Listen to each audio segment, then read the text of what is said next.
some wide receivers that will be fading in fantasy football at their ADP. Now, a lot of these receivers are going to be good receivers, and all of them will be drafted in any league that's more than 8 teams. But in fantasy football, you got to look for value, right? And that's where can we find maybe a player that's overvalued and try to find somebody else in that range instead. So I have 5 to 6 receivers right now. One of them is kind of a major fade, and at a high draft capital. So be careful with this one, all right? But the first player I'm going to talk about is the wide receiver 12, according to Yahoo ADP. That's Chris Olave, and he had a decent season last year, over 1,100 yards. He had 5 touchdowns, but it's kind of what you're going to expect from Chris Olave, right? He was the wide receiver 16. So we've seen this in back-to-back years from Chris Olave now, around 1,000 yards, around 5 touchdowns, 75, 80 catches. This is just kind of who this player is at this point. And to expect more from that in the exact same role with the exact same players around him, same quarterback in Derek Carr, same running back in Alvin Kamara, same head coach, like same receiving core. There hasn't been any changes to this damn offense outside of the offensive coordinator. So unless Chris Olave grew 4 inches, unless he got some other kind of supersonic speed, unless his route tree is going to be expanded for this team throughout the year, what are we expecting out of Chris Olave? He's going to be the same damn player we've already seen, and you got to take him in the 2nd round. There's no upside. This dude's not hitting 1,500 yards. He's not hitting 10 touchdowns. He's not hitting 100 catches. Why are we taking him in the 2nd round when we got guys going after him that do have that capability? And we've seen him do it. That's the crazy part. We have receivers who have hit 1,300 yards. We have receivers who have hit 10 touchdowns. We have receivers who have hit 100 catches that are going after Chris Olave. So why are we taking this dude in the 2nd round at wide receiver 12? Make it make sense. If we got him in the 3rd, late 3rd, I'd be okay with that. But 2nd round draft capital for a guy that doesn't have wide receiver 1 upside is absolutely insane. I get it. He's a young player. Most of the time, young players make adjustments. But we've seen kind of what Chris Olave is. And unless he makes major improvements as a red zone player or as a consistent receiving threat receptions-wise, he increases his targets by 30, 40. Why are we expecting much different from Chris Olave? Chris Olave, a fade at his wide receiver 12 ADP currently. Next up. Now, it's a generational prospect. Generational, and I'm not throwing that out there lightly. His dad was in the NFL, Marvin Harrison Jr., currently going as the wide receiver 9. Wide receiver 9 in PPR leagues. How? You mean to tell me already in fantasy football, we're expecting the 9th best work right now out of Marvin Harrison Jr., his first year in the league? Okay, so maybe we saw Justin Jefferson. We've seen Jamar Chase come in and have massive rookie years. I get it. But to just assume that out of Marvin Harrison Jr., his first year is crazy. Kyler Murray has never thrown for 4,000 yards in his entire NFL career. The team has Trey McBride, who's probably going to be a 1,000-yard guy. So we know that the weapons are already there, but you're drafting him. Say Marvin Harrison does go for 1,200 yards. Say he goes for 1,300 yards. That's an incredible rookie year. But you're drafting that as a ceiling. He would finish as a wide receiver 9. So to get an amazing ceiling, a spectacular wide receiver 1 season out of Marvin Harrison, you're drafting him at the wide receiver 9 right now. And that's his ceiling. He's not getting 1,500 yards in this offense. He's not going to have 15 touchdowns, 100 catches. It takes rookies some time. So, yes, it's a really good situation playing with the veteran quarterback, and I know the team took him early. He's the best receiver in the class. I get that. But in 12-team leagues, you can find better than that in the 2nd and 3rd round. Why are we reaching on a guy that's a rookie we've never seen step on the field that we're hoping gets to a Mike Evans level of production? We're hoping he gets to a Devontae Adams level of production. We're hoping he can get to a Brandon Ayuk level of production. And you're taking him ahead of all of those guys. It doesn't make sense. All right, next up. This is a player I really liked going into last season, and I think you had a good value on him last year. Currently, the wide receiver 11 in ADP, Nico Collins. Nico Collins, wide receiver 11? He was the wide receiver 12 in 15 games last year. So on paper, you're like, all right, cool. He had almost 1,300 yards last year, 8 touchdowns. Breakout year for Nico Collins. Congratulations. But are we forgetting something? Are we forgetting that this team just traded for a wide receiver in their prime, that's arguably a top 5 to 10 wide receiver in Stephon Diggs? Are we just acting like these targets aren't going to get soaked up by Stephon Diggs?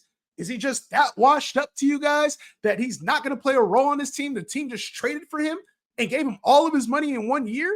Are we just going to act like that didn't happen? Are we going to act like CJ Stroud only didn't throw for just 4,000 yards last year? Are we really going to act like that? 4,100 yards for CJ Stroud last year. It wasn't like he was throwing for 5,000, 5,500 yards. So where are we getting wide receiver 11 out of Nico Collins unless you're just expecting Stephon Diggs to be like a 700-yard guy, which he's been a 1,000-yard receiver since his very early days in Minnesota. Nico Collins? Like, I get it. He had a breakout year last year, but are you going to draft that guy to be your number 1 wide receiver, maybe number 2 receiver if you take another one early, but your number 1 or 2 wide receiver when there's so many other options who are the clear lead dogs on our team?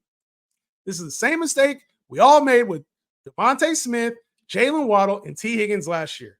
It's the exact same mistake. Nico Collins is probably going to be the number 2.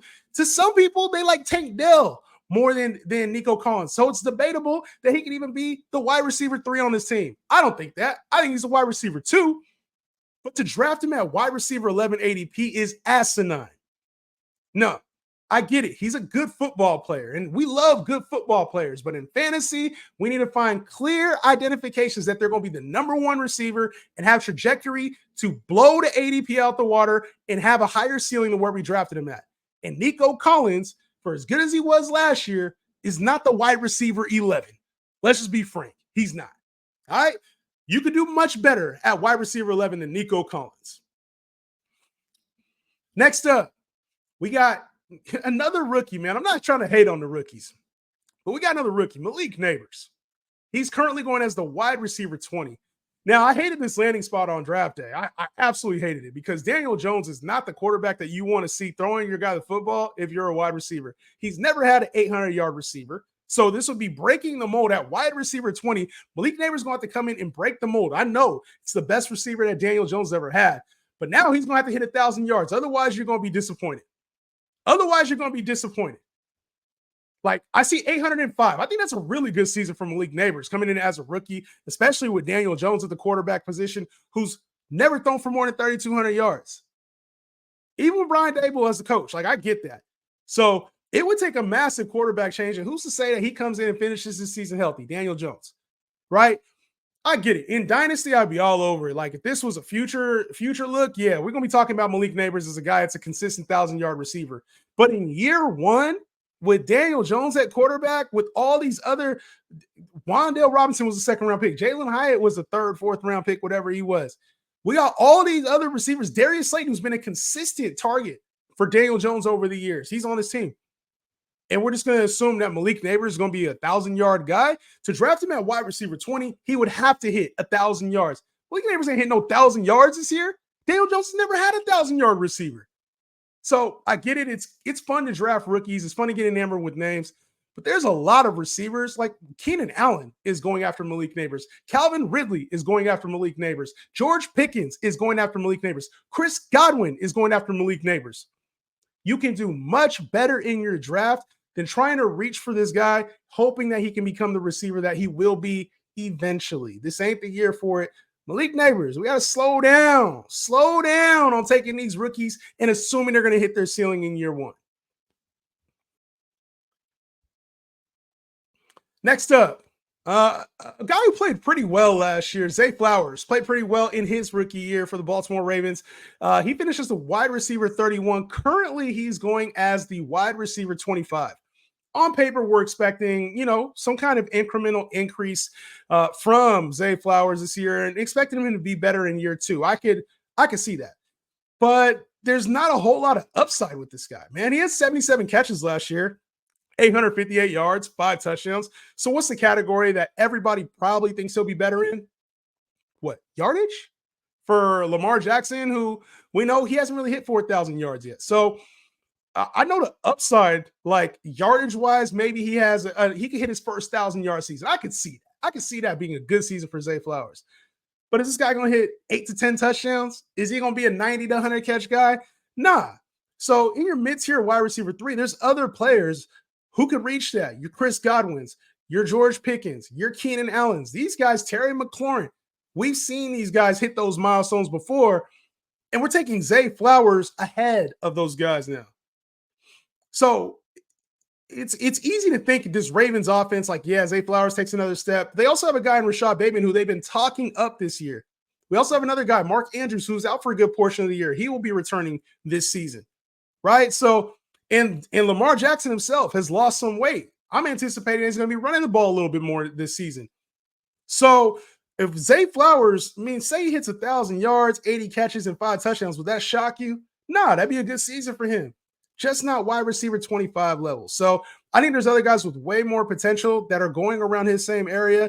And if you want the safety, go ahead. Take Zay Flowers. He's a safe pick as your wide receiver 3. But if you're looking for more upside, which you should be in that range, I think there's players that could still reach that kind of production and exceed it at that same range. So Zay Flowers, I think he's going to be a good, phenomenal player in the league, obviously. But in fantasy, you're looking for a little bit more upside, especially in your PPR leagues. He's a stretch right now, wide receiver 25. I think you can do much better at the position than Zay Flowers. All right, and probably my most controversial fade, the controversial one. Can anybody explain why people think Jamar Chase should be the number 1 pick in fantasy? Can anybody explain that? There's no reasonable thought to how Jamar Chase can reach the number 1 receiver spot in fantasy football, let alone the 101 or first pick. I get it. There's people who think he's going to have like this big jump in performance. Are we not forgetting that Jamar Chase has only had 1 season over 1,400 yards? Are we not forgetting that his quarterback has been injury prone over the years? Are we not forgetting that Jamar Chase himself tends to get nicked up at times?